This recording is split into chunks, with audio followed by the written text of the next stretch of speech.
Ladies and gentleman, देशभक्त, policy बफ, meme lovers, welcome back. आज हम बात करने वाले हैं ग्रीनलैंड, वो भी यूएसए के क्लेम वाला ग्रीनलैंड, जिसे अमेरिका चाहता है more than panipuri on a rainy day. आइए देखते हैं, मजा आएगा। दुनिया के सबसे पावरफुल देश का सबसे बोल्ड आइडिया सुना है आपने? यूएसए बोल रहा है ग्रीनलैंड चाहिए उसे। हाँ भाई, ग्रीनलैंड, वो जगह जहाँ ज्यादा लोग नहीं, ज्यादा आइस है, और हाँ, एंटार्क्टिक की तरह ज्यादा पेंगुइन्स भी नहीं होते वहाँ। Just smile and wave, boys.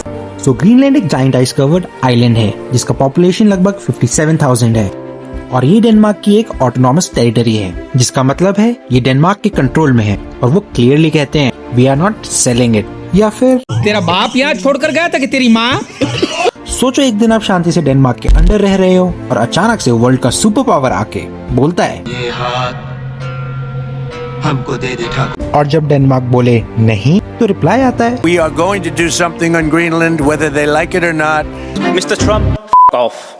आज की वीडियो में हम बात करेंगे यूएसए को ग्रीनलैंड इतना क्यों पसंद। क्या ग्रीनलैंड सिर्फ बर्फ का गोला है या फ्यूचर का ट्रेजर बॉक्स? डेनमार्क और दुनिया इस पे क्या बोल रही है? और सबसे इम्पोर्टेंट, वेनेजुएला पे जो एक्शन लिया गया, क्या वो ग्रीनलैंड का ट्रेलर था? His efforts to buy Greenland from Denmark. Well, we need Greenland for national security purposes. And I think we're going to get it one way or the other. We're going to 800 years. Mr. Trump, off. America की Greenland से love story पुरानी है, 158 years से around. हाँ भाई, सन 1800 से। पहली बार 1867 में अमेरिका ने सोचा था चलो बाय कर लेते हैं। फिर 1946 में $100 मिलियन वर्थ गोल्ड का ऑफर भी दिया गया, बट डेनमार्क पोलाइटली बोल गया ना भाई, थैंक्स। और तब से यूएस लीडर्स हर कुछ सालों में फिर से ये आइडिया लेकर आते रहे, स्पेशली ट्रम्प। अब बात करते हैं आखिर यूएसए को क्यों चाहिए Greenland. Picture this, strategic military location, Arctic के ऊपर मिसाइल डिटेक्शन और defence systems, rare minerals, future shipping line, Russia और चाइना को ब्लॉक करना। ट्रम्प एंड टीम बोलती है कि अगर हम नहीं लेते तो रशिया या चाइना ले लेगा, which is dramatic but serious geopolitical fear. और हाँ, ग्रीनलैंड पे अभी से यूएस मिलिट्री बेस भी है, पिटुफिक स्पेस बेस, जो स्पेस और मिसाइल मॉनिटरिंग में सेंटर स्टेज है। तो 2026 में क्या हो रहा है? ट्रम्प ने बोल दिया है कि यूएस ग्रीनलैंड को पैसे देके या फोर्स से एक्वायर करेगा, खास नेशनल सिक्योरिटी रीजंस के लिए। Whether they like it or not. Mr. Trump, off. आइए अब जानते हैं वर्ल्ड का रिएक्शन क्या है इस पे। डेनमार्क बोलता है I am sorry, Babu, not for sale, और अगर फोर्स यूज किया तो नेटो खत्म हो जाएगा। यूरोप सपोर्टर्स बोल रहे हैं इंटरनेशनल लॉ मैटर्स भाई। ग्रीनलैंड लीडर्स बोल रहे हैं enough of fantasies, talk with respect and law.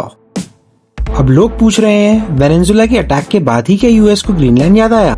Logically I don't think there is a direct link to it, but politically हाँ, अग्रेसिव फॉरेन पॉलिसी का एक पैटर्न लग रहा है।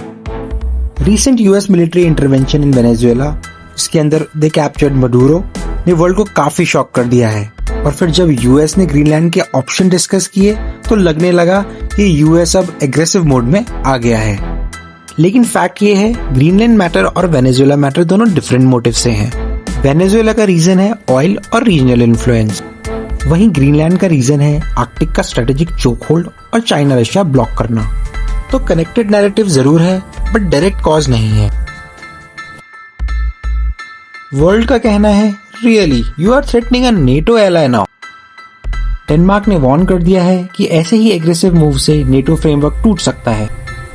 अमेरिका का aggressive tone internal politics plus global deterrence strategy का combo लगता है, showing muscle, secure resource and deter China Russia एक साथ। तो ये था ग्रीनलैंड का जियोपॉलिटिकल रोलर कोस्टर, जहां आइस तो फ्रोजन है पर पॉलिटिक्स एकदम गर्म।